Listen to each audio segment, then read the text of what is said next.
Hello guys, welcome back to my channel Rashi Nandi family blog में आप लोग का स्वागत है। तो ये ब्लॉग है जितिया का कथा का फुल ब्लॉग है, तो आप लोग बने रहिए, देखिए कैसे करते हैं व्रत कथा।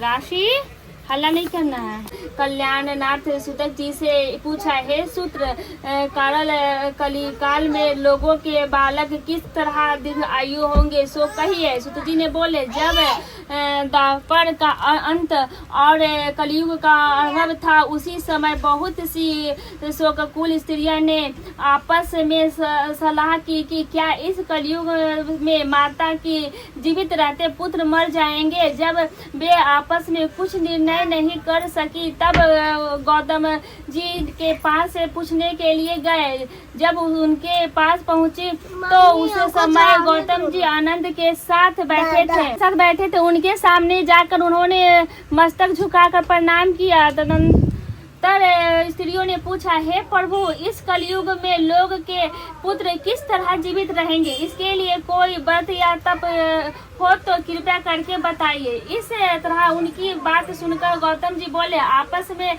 वही बात कहूँगा जो मैंने पहले से सुन रखी है। गौतम जी ने कहा, जब महाभारत युद्ध का अंत हो गया और दोनों पुत्र अश्वत्थामा के द्वारा अपने बेटों को मारा देखकर सब पांडव बड़े दुखी हुए, तो पुत्र के शोक से व्याकुल होकर द्रौपदी अपनी सखियों के साथ ब्राह्मण श्रेष्ठ धर्म के पास गई और उनके विप्रेंद्र, कौन सा पुण्य उपाय करने से बच्चे दीर्घ आयु हो सकते हैं? कृपया करके ठीक कहिए। युग में सत्य वचन बोलने वाला, सत्यचरण करने वाला समदर्शी जिम राजा था। एक बार वह अपनी स्त्री के साथ अपने ससुराल गया, वहीं रहने लगा। एक दिन आधी रात के समय पुत्र के शोक से व्याकुल कोई स्त्री रोने लगी, क्योंकि वह अपने बेटे के दर्शन से निराश हो चुकी थी। उसका पुत्र मर चुका था। वह रोती हुई कहती थी, हाय मुझे, बूढ़ी माता के सामने मेरा बेटा मर जा रहा है। उसका रुदन सुनकर राजा जी मोहन का तो मानो हृदय विदीर्ण हो गया।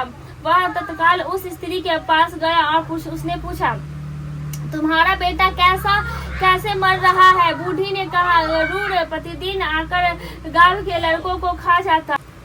इस पर दयालु राजा ने कहा, माता, जब तुम रो मत, आनंद से बैठो, मैं तुम्हारे बच्चे को बचाने का यत्न करता हूँ।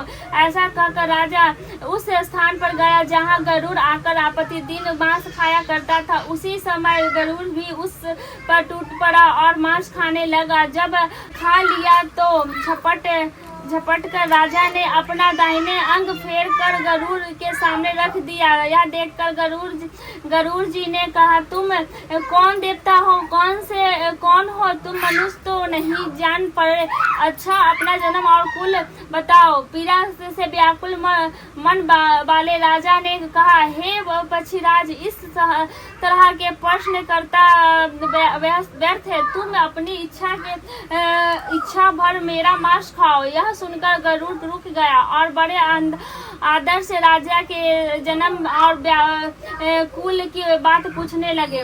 राजा ने कहा, मेरी माता का नाम है सैव्या और मेरे पिता का नाम है शालिवाहन और सूर्यवंश में मेरा जन्म हुआ है और जी का नाम है। राजा की दयालुता देखकर गरुड़ ने कहा, हे महाभाग, तुम्हारे मन में जो अभिलाषा है वह वर मांगो। राजा ने कहा, हे पक्षीराज, यदि आप मुझे वर दे रहे हैं तो वर दीजिए कि अपने जब तक जिन प्राणियों को खाया है वे सब जीवित हो जाएं।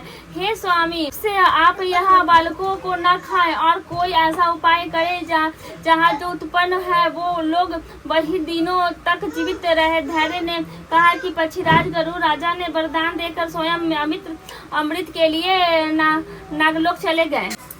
वहां से अमृत लाकर उन्होंने उन मरे मनुष्यों को हड्डियों पर बरसाया। ऐसा करने से सब लोग जीवित हो गए जिनको कि पहले गरुड़ ने खाया था। राजा के त्याग और गरुड़ की कृपा से वह वहाँ हो गया। उस समय राजा ने शरीर की दूर हो गई थी। राजा की दयालुता देखकर गरुड़ ने फिर कहा है, मैं संसार के कल्याण एक और वरदान दूंगा। आज आश्विन माह महीने की कृष्ण पक्ष की 7वीं तिथि है, ऐसे रहित शुभ अष्टमी तिथि है। आज ही तुमने यहाँ की प्रजा की जीवित दान दिया है। हे वत्स, अब से यह दिन प्रभाव हो गया। जो मृत्यु भेद में पूजित दुर्गा अमृत प्राप्त करने अर्थ में जीवी पुत्र अतः इस तिथि को जो स्त्रियां उस जीवित पुत्रिका की और कुश की अंकित बनाकर तुम्हारी पूजा करेंगे तो दिनों दिन उनका सौभाग्य बढ़ेगा और वंश की भी बढ़ोतरी होती रहेगी। हे महाभाग, इस विषय में विचार करने की भी आवश्यकता नहीं है। हे राजन, 7वीं के से रहित और उधर तिथि से अष्टमी के व्रत के यानी सप्तमी अष्टमी जिस दिन हो उस दिन व्रत न करे, शुद्ध अष्टमी को व्रत करे और में पारण करे। यदि इस पर ध्यान न दिया जाए तो फल तो नष्ट हो जाएगा और सौभाग्य की आवश्यकता नष्ट। मोहन को इस तरह से का वरदान देकर गरुड़ वैकुंठ धाम को चल गए और राजा भी अपनी पत्नी के साथ अपने नगर को वापस लौट चल आए।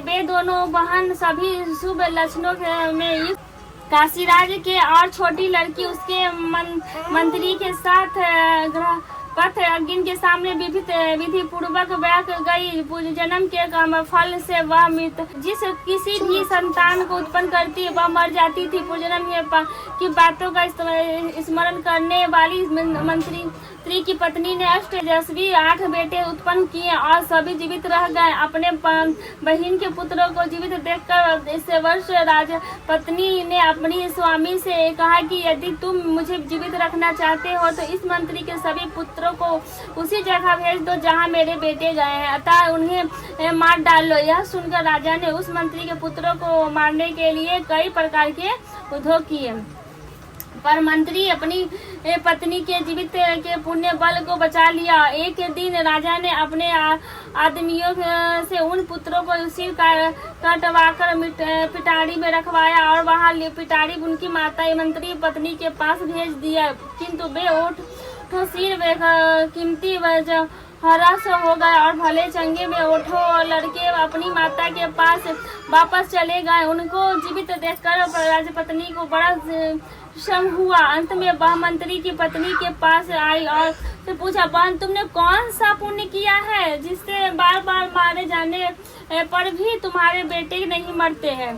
पर मंत्री को पत्नी ने कहा, पूर्व जन्म में मैं चीहा थी और तुम सियानी थी, दोनों ने व्रत किया था। तुमने व्रत के नियम का भली भांति पालन नहीं किया था और मैंने किया था। इस दोष से ही बहन तुम्हारे बेटे नहीं जीते हैं। हे राजरानी, अब भी तुम उस जीवित पुत्र व्रत की निष्ठा पूर्वक करो तो तुम्हारे बेटे दीर्घायु होंगे। मैं तुमसे सच कह रही हूँ। उनके कथानुसार रानी ने व्रत किया, तभी से उसके कई बेटे सुंदर व्रत बतलाया। स्त्री दीर्घायु संतान चाहती है तो विधि पूर्वक यह व्रत करे।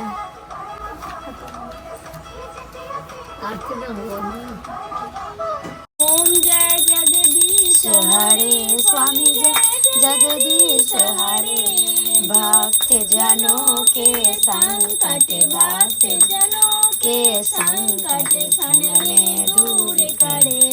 ओम जय जगदीश हरे, जो ध्यावे फल पावे, सुख दिन से मन का स्वामी दुख से मन का संपत्ति आवे, सुख संपत्ति घर आवे, कष्ट मिटे तन का। ओम जय जगदीश हरे, माता पिता तुम मेरे, शरण गहूँ मैं किसकी, स्वामी शरण गहूँ मैं किसकी, तुम्हें बिने और न दूजा, प्रभु बिना और न दूजा, आशा करूं मैं किसे जिसे की। ओम जय जगदीश हरे, तुम पूर्ण परमात्मा, तुम अंतर्यामी, स्वामी तुम अंतर्यामी, परमेश्वर तुम सबके स्वामी। ओम जगदीश हरे, तुम करुणा के सागर, तुम पालन करता, स्वामी तुम पालन करता। मैं मूर्ख खर कामी, मैं मूर्ख खर कामी, करो हरता।